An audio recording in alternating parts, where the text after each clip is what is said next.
नमस्ते।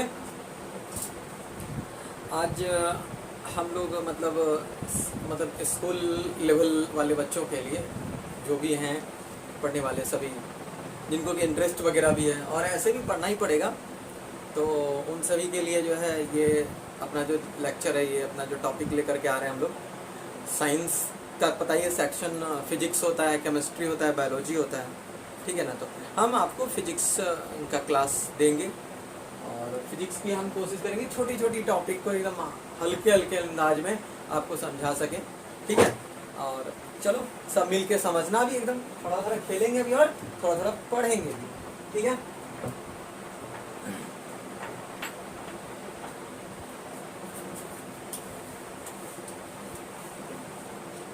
देखो what is physics. सबसे पहला फिजिक्स क्या है। अब केमिस्ट्री में प्रॉपर्टी की बात करते हैं, मतलब इनसाइड वाली प्रॉपर्टी की बात करते हैं। बायोलॉजी में अपन बायोटिक और एबायोटिक कंपोनेंट की बात करते हैं, ठीक है ना। मतलब चीज वही है, उसी की बात होती है, बात बॉडी की ही होती है, लेकिन किसी में इनसाइड प्रॉपर्टी की बात होती है, किसी में एक्सटर्नल प्रॉपर्टी की बात होती है, किसी में अलग एक्सपेक्ट की उसके लाइफ है कि नहीं है, इसकी बात होती है। तो फिजिक्स एक ऐसा सेक्शन है, इसमें आप किसके बारे में पढ़ते हैं, ये फिजिक्स है क्या। सबसे पहला बात तो भाई साइंस की बुक में होगा, तो साइंस का ही हिस्सा है, ठीक है। लेकिन जब ये पढ़ते होगे ना फिजिक्स, तो इसमें तुमको बहुत सारा नाम समझ में आता होगा, मोशन, फोर्स, प्रेशर, किसी किसी के तो फॉर्मूले भी होते होंगे, लॉज ऑफ मोशन, ऐसा कुछ सुनने के लिए मिलेगा, ठीक है ना, अचानक से। तो सबसे पहले हम लोग फिजिक्स को डिफाइन करेंगे। सबसे फर्स्ट फेज क्या है, what is the definition of physics.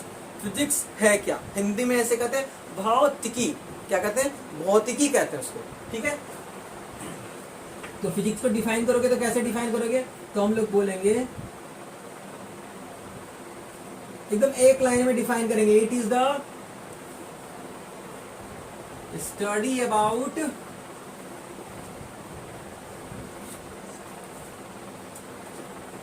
Matter, energy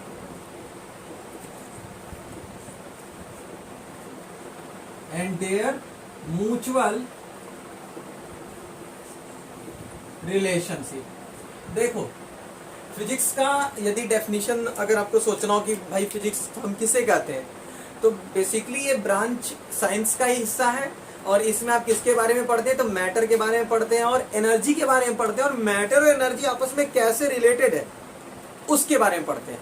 तो आगे बढ़ते हैं कि इसमें कुछ कुछ चीज तुमको नया लगेगा क्या नया भाई, ये मैटर क्या है। जैसे हम मैटर लिखते हैं, पीछे से आवाज आती है कि it is anything that occupy space and have some mass, it is anything that occupy space and have some mass. चलो ठीक है, ये भी सही है। मैटर की डेफिनेशन क्या लिखोगे, इट इज एनीथिंग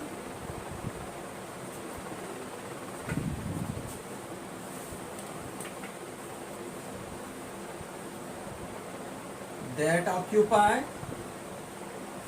space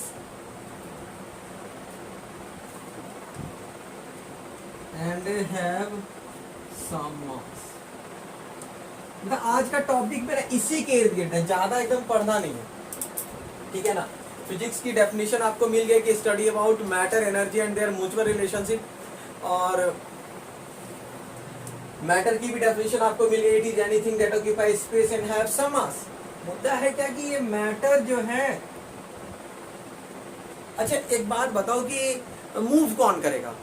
अगर आपको बोला जाए कि सुनो इस रूम से उठ करके जाओ उस रूम में और मेरे लिए पानी लेकर के आओ, तो बताओ उसमें मूव कौन करेगा, आप मूव करिएगा क्या, आपका मास है। आप भी तो स्पेस छेकते हैं, ऑक्यूपाई करते हैं, तो आप भी एक तरह से मैटर हो गए। मैटर है क्या क्या, मेरे हाथ में देखो ये मार्कर है, ये देखो इतना सारा जगह छेक रहा है, इसका भी तो कुछ मास है, बहुत भारी है, तो इसका मतलब ये भी मैटर हो गया। तो पहले मैटर को पहचानिए। मैटर आपके आसपास जितना भी चीज है, हो सकता है आपके अगल बगल आपका भाई, आपका दोस्त, आपके अंकल, सभी मैटर हैं। आपकी गाड़ी मैटर है, आपका फोन मैटर है, वो सारी चीजें मैटर है जो आप यूज में लाते हैं। आसपास जितनी चीजें देख रहे हो जिसके मास है, ऑक्यूपाई स्पेस करे, वो सारा मैटर है। कुछ मैटर बहुत बड़े मैटर होते हैं, कुछ मैटर बहुत छोटे मैटर होते हैं, ठीक है। ठीक है। फिर तो एक बात जान लो कि यानी कि इसमें क्या होगा भाई, एनर्जी के साथ इनका क्या रिलेशनशिप है, एनर्जी के साथ इनका क्या रिलेशनशिप है। तो एनर्जी के साथ ये रिलेशनशिप है कि मैटर ही एनर्जी प्रोड्यूस करेगा और मैटर ही एनर्जी यूज करेगा, मैटर ही एनर्जी प्रोड्यूस करेगा और मैटर ही एनर्जी यूज करेगा। सिंपल सी बात है, देखो कैसे,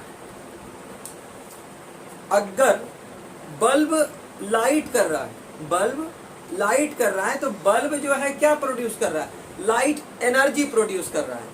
उसको यूज कौन कर रहा है, तो आप उसकी यूटिलाइजेशन में जो काम कर रहे हो, जैसे हम इस लाइट के भरोसे पढ़ा रहे हैं तो हम इस लाइट को यूज कर रहे हैं, तो मैटर ही इस एनर्जी का यूटिलाइजेशन कर रहा है, मैटर ही एनर्जी प्रोड्यूस करता है। बहुत सारा छोटा छोटा एग्जाम्पल मिलेगा, ठीक है। अब देखो कहां पर कि अब कोई मशीन है जो कि कन्वर्ट करती है, मतलब कि इलेक्ट्रिकल एनर्जी को साउंड एनर्जी में, और कोई मशीन है जो कि कन्वर्ट करती है इलेक्ट्रिकल एनर्जी को लाइट एनर्जी में, और कोई मशीन है जो लाइट एनर्जी का इस्तेमाल करती है इलेक्ट्रिकल एनर्जी में कन्वर्ट करने में। तो यहाँ पर मैटर ही यूज कर रहा है सब कुछ और मैटर ही प्रोड्यूस कर रहा है। तो मैटर पे ही ये पूरा इर्द गिर्द एक पूरा जो मुद्दा है मैटर ही है, हम मैटर मैटर मैटर कर रहे हैं, ठीक है ना। तो मैटर ही एनर्जी प्रोड्यूस करता है और मैटर ही एनर्जी यूटिलाइज करता है। एक कॉमन सेंटेंस लिखते हैं, बहुत जरूरी है फिजिक्स पढ़ने के लिए, इसको ध्यान में रखना।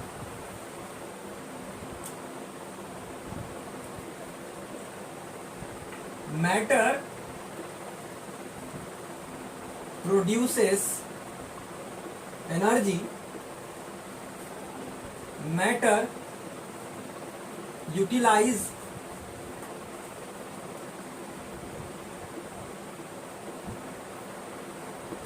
consume energy. मैटर ही एनर्जी प्रोड्यूस करता है और मैटर ही एनर्जी खपत करता है।